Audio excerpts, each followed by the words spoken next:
Boa noite todo mundo, boa noite, bem-vindas, bem-vindos e bem-vindos a mais um vídeo da Capivara Cafeinado, seu canal sobre algoritmos, estrutura de dados e maratona de programação. Meu nome é João Pedro, eu sou ex-competidor e ex-finalista da maratona, hoje treinando aqui o grupo Tamarutaka da Unifei Itabira. Bem-vindos a uma das nossas lives de treinamento. Se você gosta e se você tem interesse nesse tipo de conteúdo, não se esquece de se inscrever aqui no canal. E hoje nós vamos lidar aqui com o problema caramelo que caiu nessa última maratona, né? Nós vamos tentar entender um pouquinho ele. É um problema sobre soma de subconjuntos. E esse problema de soma de subconjunto é um problema também muito relacionado com o problema da mochila. Então, se você já conhece o problema da mochila, esse é um problema muito parecido. Inclusive, deixo aí como desafio para vocês tentar modelar esse problema como sendo um problema da mochila, né? Hoje a gente vai ver uma outra abordagem, a gente vai ver com a soma de subconjuntos, mas uma abordagem muito legal e uma forma de resolver isso aqui também é com o problema da mochila. Então, tendo dito isso, espero que vocês gostem do conteúdo. Não esquece de dar seu like aqui embaixo também. Se esse conteúdo te interessa, não se esquece de se inscrever aqui no canal. E aí, vamos pro problema, né? Então, vamos lá. Caramel, caramel, caramelo, caramelo. Diferentes idiomas, mas você sabe do que eu estou falando. Alice e Bob são irmãos gêmeos e também adoram caramelos. Por isso, como presente de aniversário, pediram caramelos para todos os convidados da festa que estão organizando. No dia da festa, Alice e Bob receberam seus presentes. N sacolas de caramelos. A 20ª sacola continha AI caramelos. Como os aniversariantes não queriam abrir as sacolas imediatamente, decidiram distribuir os caramelos da seguinte maneira: as sacolas serão consideradas em ordem e o 20º passo, os AI caramelos da 20ª sacola são dados à pessoa que tiver menos caramelos naquele momento. Em caso de empate, Alice recebe os caramelos, afinal, primeiras damas. Uma coisa que eles não gostam é que, dependendo da ordem que as sacolas são consideradas, a quantidade final de caramelos que cada um recebe pode ser diferente. Por exemplo, se as sacolas estivessem ordenadas com quantidades escritas pela sequência 1, 2, 2, 3, Alice terminaria com 3 e Bob com 5 caramelos. Por outro lado, caso fossem consideradas na ordem 1, 2, 3, 2, ambos terminariam com 4. Você esqueceu de comprar caramelos para os aniversariantes, mas resolveu dar um presente ainda mais interessante. O programa que determina de uma maneira de ordenar as sacolas de forma que Alice e Bob recebam a mesma quantidade de caramelos se possível. A entrada. A primeira linha contém um único inteiro N, entre 1 e 100, indicando o número de sacolas, e a segunda linha contém N inteiros, A1 até a N, com AI sendo de 1 a 100, onde AI indica o número de caramelos na 20ª sacola. A saída deve conter uma única linha, Caso seja impossível achar uma ordem como pedido, imprima -1. Caso contrário, imprima N inteiros separados por espaço, indicando uma ordenação válida dos valores AI, que garanta que os caramelos serão divididos igualmente entre os irmãos. Então a gente tem aqui alguns exemplos, né? Na primeira entrada a gente tem aqui 4 caramelos, e aí a gente consegue ordenar dessa forma. Então se a gente pegar aqui, por exemplo, a gente começa com a Alice e o Bob, os dois não têm nenhum caramelos, então quem vai receber caramelo primeiro vai ser a Alice. Aí ela começa tendo um caramelo, agora ela tem um caramelo a mais do que o Bob, então o Bob vai receber o próximo, que vai ser 2, então o Bob vai ficar com 2. Como o Bob ficou com 2, a Alice vai receber o próximo, ela vai ficar com 3. E aí, por fim, o Bob recebe a última sacola e ele fica com. Né, recebe esse 2 aqui. A Alice fica com 4, desculpa, e o Bob também fica com 4. Então, como é que a gente vai resolver isso, né? Como que a gente resolve esse tipo de problema? Então, o que a gente tem? A gente tem aqui a Alice, a gente tem aqui o Bob, e eles vão receber essas sacolas aqui de caramelos. A gente começa aqui, a gente começa com a Alice não tendo nenhum dos caramelos, nem a Alice nem o Bob, então quem vai receber primeiro vai ser a Alice. Depois disso, o próximo caramelo vai para quem? Vai para o Bob, que estava com 0. Próximo caramelo vai para Alice, porque ela estava com 1, enquanto o Bob tinha 2. E por fim, a gente tem um caramelo que vai aqui pro Bob. E o Bob fica com 4 caramelos, a Alice fica com 4 caramelos. A gente tem que os dois vão receber a mesma quantidade de caramelos no final. Então a gente quer achar uma forma aqui de distribuir esses caramelos, que os dois vão ficar com a mesma quantidade. E para fazer isso, a primeira coisa que a gente vai fazer é saber quantos caramelos cada um vai ter. Então a gente começa aqui com a soma total de caramelos. A gente começa, né, por enquanto a gente não olhou para nenhum, começa com 0. Primeira sacola, a gente tem um caramelo. Segunda sacola, a gente tem 3 caramelos. Terceira sacola, a gente tem 5 caramelos no total. E aí a quarta e última sacola, a gente fica com 8 caramelos no total. Então vamos lá, como é que a gente resolve isso aqui então? A gente deu aqui 8 caramelos no total. A gente tem que dividir isso aqui igualmente entre a Alice e o Bob. Então a gente vai ter 4 caramelos para cada. Então a primeira coisa que a gente precisa ver é essa soma aqui, se ela é divisível por 2, né? Isso é a primeira coisa que a gente quer olhar, porque se essa soma não for divisível por 2, simplesmente não tem como a gente dividir igualmente entre a Alice e o Bob essa quantidade de caramelos. No nosso caso aqui, ele é divisível por 2, então a gente pode dividir aqui e a gente dá continuidade para o problema. Então note que o nosso problema é o problema de dividir aqui 4 caramelos para cada um, e a gente pode dividir dessa forma, então 2 sacolas de 2 caramelos para Alice, uma sacola de 1 e uma sacola de 3 para o Bob. Mas note também que essa solução ela não é única. Então, se eu estivesse entregando os caramelos nessa ordem ou nessa ordem, isso não faria diferença, né? Tanto a Alice quanto o Bob, eles ainda acabariam com 4 caramelos cada um. Ou eu também posso entregar os caramelos nessa ordem aqui. Posso inverter as respostas, a quantidade de caramelos, e a gente acaba também com uma resposta válida. E aí essa é uma das primeiras dúvidas que eu vi que deu bastante dúvida ali na maratona. Tinha sim mais de uma resposta válida para esse problema. Pelo que eu vi no Boca, ali parece que ele aceitava as várias respostas diferentes. Então, se você entregasse ao menos uma das respostas válidas, ele aceitava ali para você. Eu vou mostrar um pouquinho como é que estava ali no Boca mais para frente, mas só fica com isso em mente. Então, você podia colocar ali qualquer uma das respostas válidas que ele aceitava. Beleza. Então, a gente tem aqui essa sacola de caramelo. E qual que é o nosso problema, então? A gente quer saber se existe uma forma de fazer 4, né, com a soma da quantidade de cada uma dessas sacolas. Então, isso aqui, se você não conhece o problema da soma de subconjuntos, essa é a definição do problema. A gente tem aqui um conjunto e a gente tem um valor de soma que a gente quer alcançar e a gente quer saber se, dado esse conjunto e esse valor de soma, se a gente consegue encontrar um subconjunto dentro desse conjunto que soma para esse valor nosso final. Então, essa é a definição do problema da soma de subconjuntos, sem tirar nem pôr, e é exatamente isso que a gente quer resolver aqui. Então, como é que a gente resolve esse tipo de problema, né? Vamos supor que a gente tem aqui, então, uma função que ela vai ser uma função do conjunto de itens que a gente tem e do número que a gente quer alcançar.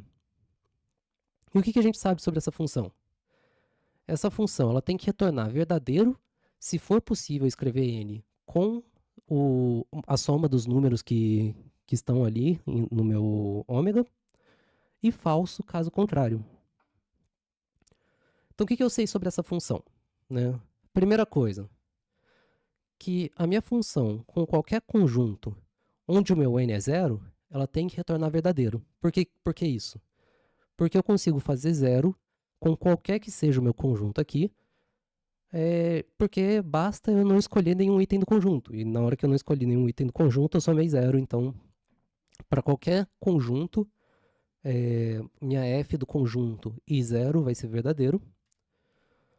E eu também tenho que para qualquer n, né, maior do que zero, então presta atenção que esse n aqui tem que ser maior do que zero. Não coloquei aqui só para não ficar poluída a tela, mas esse n aqui ele tem que ser maior do que zero. Quando a gente tem um conjunto vazio, a nossa f do conjunto vazio e n vai ser falsa. Por quê?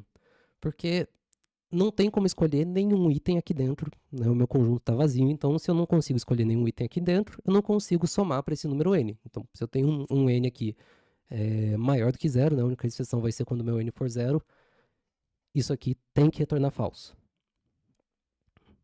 Qualquer dúvida, manda aí no chat, viu? Por favor. Eu tô olhando aqui o chat, então se precisar de alguma explicação em relação a isso, por favor, avisa aí. Então vamos lá. A gente tem aqui os nossos caramelos. E a gente pode tomar dois tipos de decisão quando a gente tem esses caramelos aqui, essa sacola de caramelo. A gente pode incluir esse caramelo, essa sacola de caramelos, na nossa soma final, ou a gente pode não incluir essa sacola na nossa soma final. Esse aqui é o nosso conjunto, né? Então aqui a gente tem o nosso ômega, que vai ser 1, 2, 2 e 3, que vão ser a sacola de caramelo. E o nosso N que a gente quer alcançar aqui é 4, que representa ali a quantidade que cada um vai ter. Então o que acontece? Vamos supor que a gente queira incluir um caramelo, uma sacola de caramelos na nossa soma. Isso aqui é a mesma coisa de tirar aquela minha sacola de caramelos do meu conjunto e tirar ela também do meu número N, né? Eu acho que uma analogia que a gente pode pensar aqui vamos supor que a gente está ali, a gente foi em um restaurante, a gente está pagando ali a conta do restaurante, e a gente está pagando em dinheiro, que é uma coisa que não sei se ainda tem muita gente fazendo, mas está pagando aquilo lá em dinheiro. E a gente tem um conjunto de notas na nossa carteira. Se a gente resolver usar aquela nota, a gente entrega ela ali para o garçom. Essa nota ela não faz mais parte do conjunto de notas da minha carteira, mas eu vou deduzir ela do total que eu tenho que pagar, né? Então essa é uma analogia que eu gosto de fazer aqui. Se eu estou incluindo aquela sacola na soma, significa que eu vou estar tirando ela daquele meu conjunto de sacolas que eu tenho, mas eu também vou estar deduzindo ela do total que eu quero alcançar para fazer aquela soma ali no meu subconjunto. Vamos supor aqui, por exemplo, que eu queira usar o 1 na minha soma de subconjuntos aqui, né? Eu vou tirar ele, então, do nosso conjunto ômega, e eu vou deduzir ele do nosso N ali, do nosso 4. Isso aqui é a mesma coisa de calcular a minha F com o conjunto 2, 2 e 3, e tentando alcançar 3 com isso. Agora, vamos supor que a gente resolva não incluir o item na soma, né? Voltando ali no nosso exemplo da conta do restaurante, vamos supor que essa daqui é minha nota de R$ 10 da sorte, essa daqui é aquela nota antigona lá dos anos 2000, eu não quero usar essa nota. O que eu vou fazer? Eu vou tirar ela do meu conjunto, porque eu estou ignorando ela, só que eu não vou deduzir ela do meu total, né? Naquele nosso exemplo do garçom lá, da conta do restaurante, como eu não estou pagando com aquela nota, ele não sai do total que eu tenho que pagar da conta, né?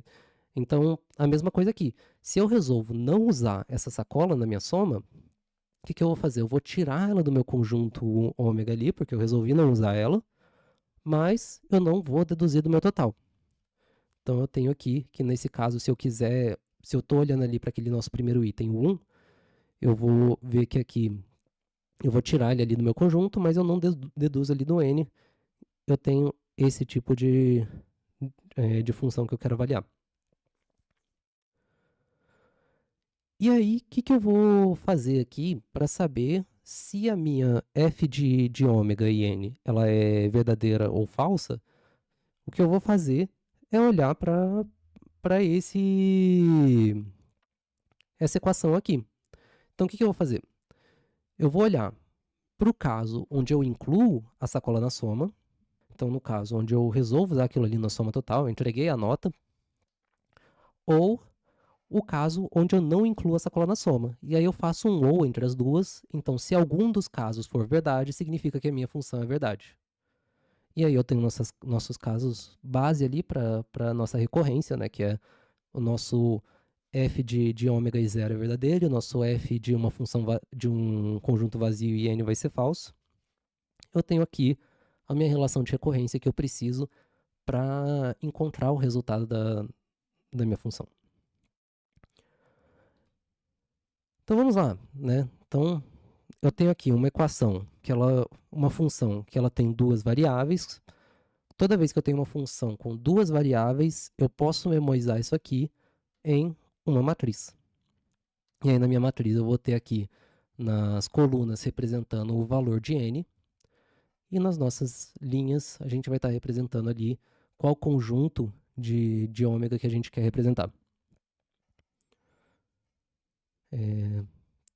Então, aqui eu tenho os valores, né, de 0 a 4. Então, eu tenho que incluir o 0 aqui. E aqui eu vou começar com o conjunto vazio. Depois eu incluo meu primeiro elemento do meu conjunto. E aí eu incluo o segundo, depois o terceiro e depois o quarto. E assim por diante. Se eu tivesse mais itens, eu conseguiria incluir os próximos. E eu já sei quais são os valores da primeira linha e da primeira coluna, porque eu tenho aqueles nossos casos base. Então, quando eu olho para a nossa primeira linha e para a nossa primeira coluna, eu sei o quê? Que na nossa primeira linha, a gente vai ter ele sendo igual a 0, a não ser ali para a nossa primeira coluna, onde tudo vai ser 1. Né? Então, são os casos onde eu tenho ali, nossa primeira linha é o caso onde eu tenho o nosso conjunto vazio, e a nossa primeira coluna é o caso onde eu quero somar para 0 ali dentro. E agora eu vou começar a olhar. Então, vamos olhar aqui para a nossa relação de recorrência. E aí, no caso ali, onde eu coloquei o 1 no nosso conjunto, né? Se eu quiser tirar esse 1, o que eu vou fazer? Eu vou olhar para uma linha em cima. Então, quando eu estou olhando, deixa eu pegar aqui um marcador. Quando eu estou olhando aqui para essa nossa célula aqui, quando eu olho ela na célula de cima, é a mesma coisa de eu estar tirando esse elemento aqui do meu conjunto. E aí, o que eu vou fazer? Eu vou olhar para o caso onde eu incluo um na minha soma, ou para o caso onde eu não incluo um. E aí eu tenho aqui que se eu incluir o 1, eu estou olhando para esse nosso primeiro item aqui, a gente consegue somar 1 com só esse 1 aqui no nosso número. A gente não conseguiria se a gente não usasse esse 1. Então, só que aí eu faço o ou de um com o outro, eu sei que isso aqui é verdadeiro. Eu vou e repito esse mesmo processo para os próximos e eu passo para a próxima linha. Então, olha aqui para o 2, aqui eu já preenchi esse aqui só porque, como a gente não pode voltar a 2, eu olhei só para cima aqui. Mas olha aqui, quando eu olho para cima, para a linha de cima, eu estou olhando para o caso onde eu não tenho 2 no meu conjunto. Então, o que eu vou fazer? Eu vou olhar para o caso, eu vou ver se eu consigo somar 2 se eu incluir o 2 na minha soma, ou se eu consigo somar 2 se eu não incluir 2 na minha soma. Como eu consigo incluir, se eu incluir o 2, eu consigo somar 2 aqui, eu coloco aqui o valor de 1 nessa nossa célula. E aí eu repito isso para todos os valores aqui dessa nossa linha, e vou repetir isso aqui para todos os valores da nossa matriz. Dá um ok no chat, fala se está ficando claro, se não tiver, porque se não tiver eu posso bater mais nisso aqui. Mas isso aqui é uma coisa super importante para a gente poder entender o algoritmo, né? Tanto essa nossa relação de recorrência aqui, cadê?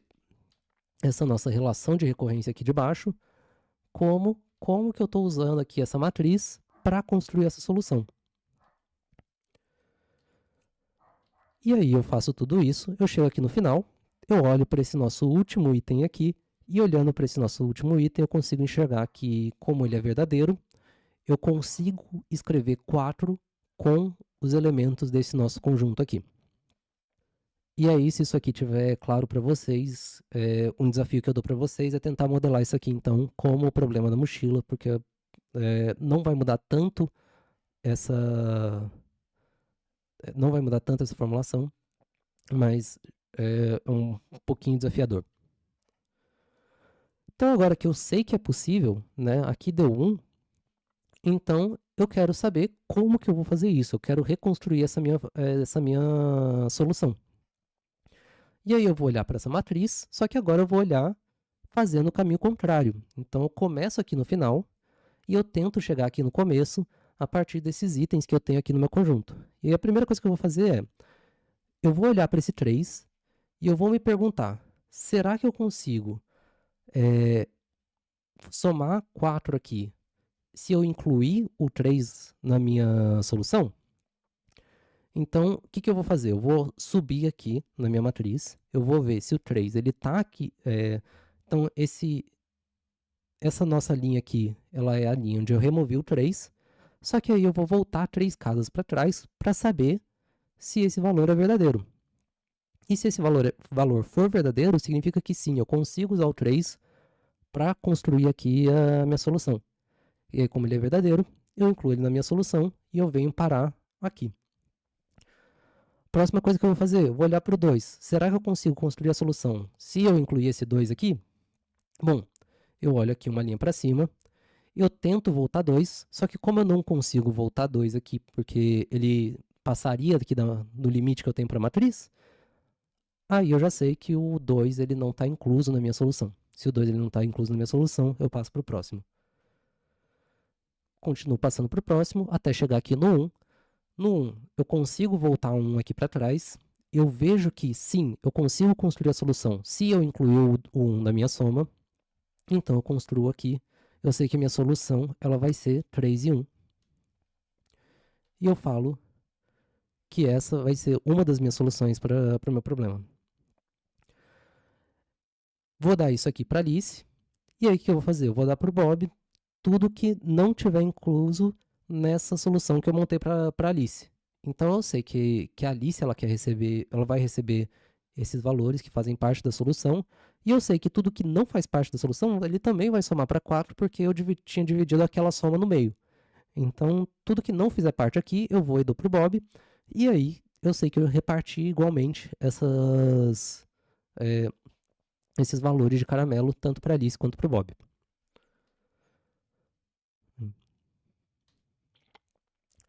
E aí, e agora, como é que eu vou ordenar aquele nosso vetor para que eles fiquem ali com os valores de caramelo que eu quero que eles tenham? Né? Então, a primeira coisa que eu penso, é quem que vai receber o primeiro caramelo? O primeiro caramelo vai para Alice. Né? Então, o que eu vou fazer? Eu vou colocar no primeiro item uma sacola que é da Alice. E aí, quando a Alice recebe esse nosso primeiro caramelo, ela vai ficar com um caramelo no total, então o próximo que vai receber esse caramelo vai ser o Bob. E aí, então, eu preciso colocar na próxima casa um caramelo que seja do Bob.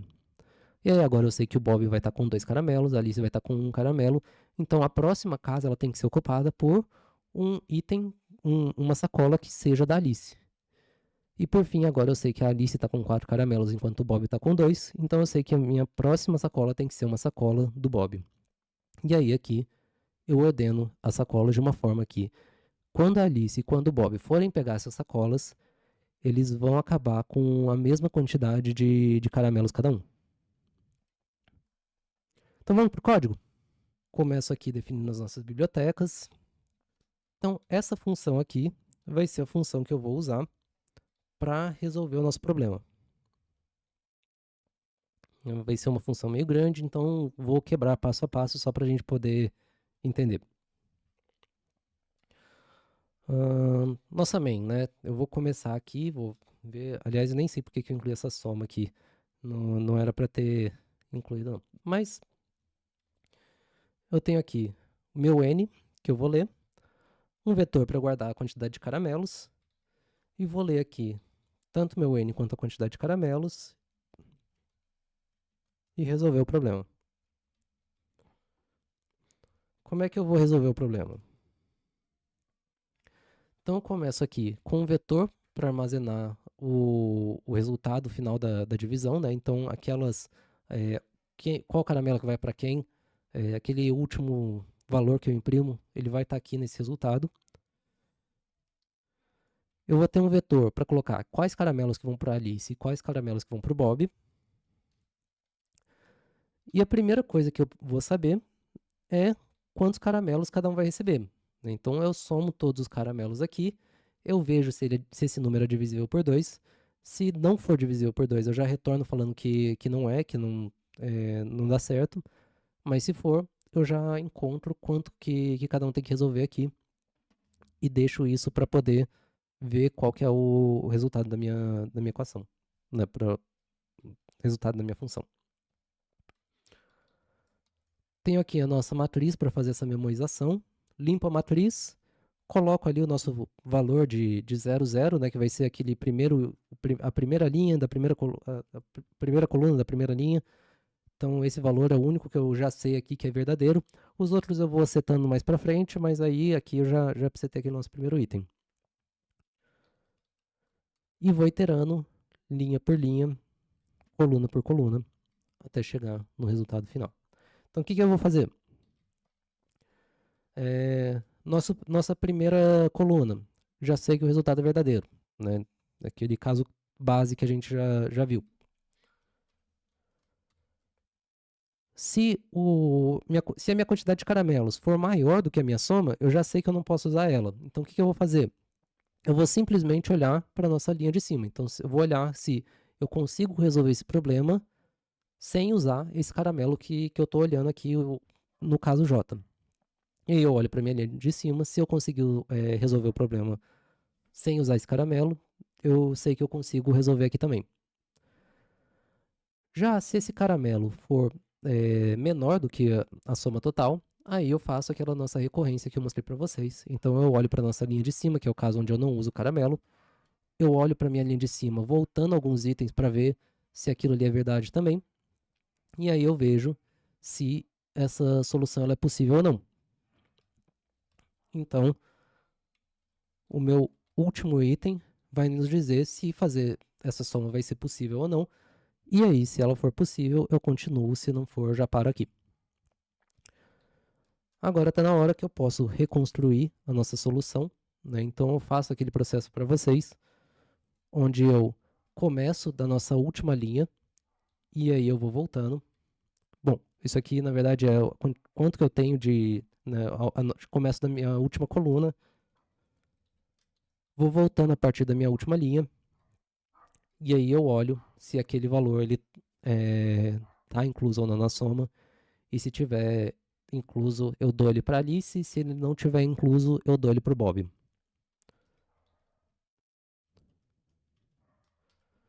Uma vez que eu sei quais são os valores, quais são os caramelos que vão para Alice e quais são os valores que vão para o Bob, já preenchi, né, tanto o vetor da Alice quanto o vetor do Bob, o que eu vou fazer? Eu vou preencher agora o vetor com o resultado final. E aí, para o resultado final, o que eu vou fazer aqui é mantenho aqui uma soma de quanto que a Alice já recebeu, mantenho aqui uma soma de quanto que o Bob já recebeu. E aí, se eu tenho que dar o caramelo para Alice, eu tiro ele do vetor da Alice e coloco ele no resultado. E se eu tenho que dar o caramelo para o Bob, eu tiro ele do vetor do Bob e coloco ele no resultado. E assim eu reconstruo a minha solução. E é isso. O resultado final é esse. Por enquanto, essa solução, esse problema aqui, eu não encontrei em nenhuma plataforma, então Codeforces, Bcrowd, essas coisas assim, eles ainda não estão com esse problema. Então o que eu fiz aqui foi criar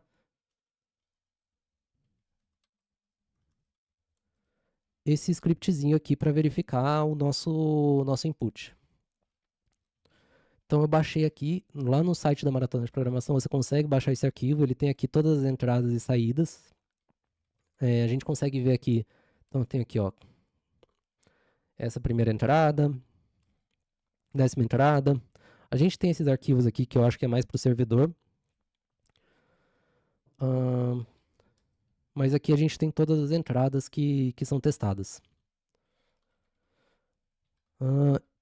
Eu ainda não tirei tempo para aprender a usar o Boca, então eu achei mais fácil escrever meu script do que tirar esse tempo. Mas está aqui, entrada, saída, como é que compila. Aqui onde é que faz a comparação. Então vocês veem que isso aqui é um exe, né? Ele vai ser já um programa compilado, e é por isso que eu imagino que dá para colocar qualquer uma das respostas válidas, que ele vai usar esse programa para saber se a sua resposta está certa ou não. No meu caso, como eu também não sabia usar esse negócio, o que eu fiz aqui? Eu escrevi o meu scriptzinho no Python aqui, onde eu vou passando por cada um dos inputs. Então, pego aqui os nossos inputs,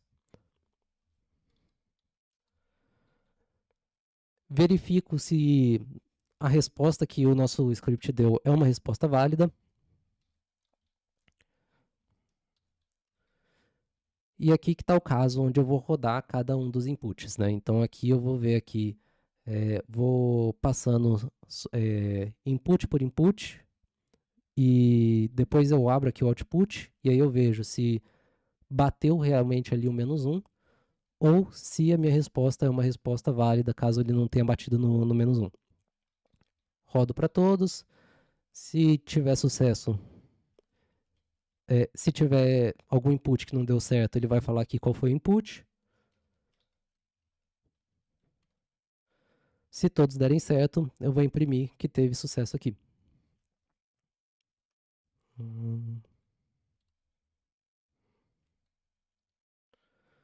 E aí eu posso rodar aqui. Eu vejo que deu sucesso em tudo. Então é isso. Espero que tenham gostado. Essa que é a solução desse problema da maratona. Eu tô aqui se quiserem mandar mais alguma pergunta. Se não, se gostaram do conteúdo, não se inscrevam de se inscrever aqui no canal. A gente tem também ali o Instagram, se vocês quiserem seguir. Tem também o Instagram do Grupo Tamarotaka. E, por favor, se gostarem também, deem um like aqui no canal. Eu tô enrolando aqui porque dá um tempinho entre o que aparece aqui para o que aparece para vocês, mas eu quero saber se tem alguma dúvida, se ficou claro. Ah, se vocês gostaram.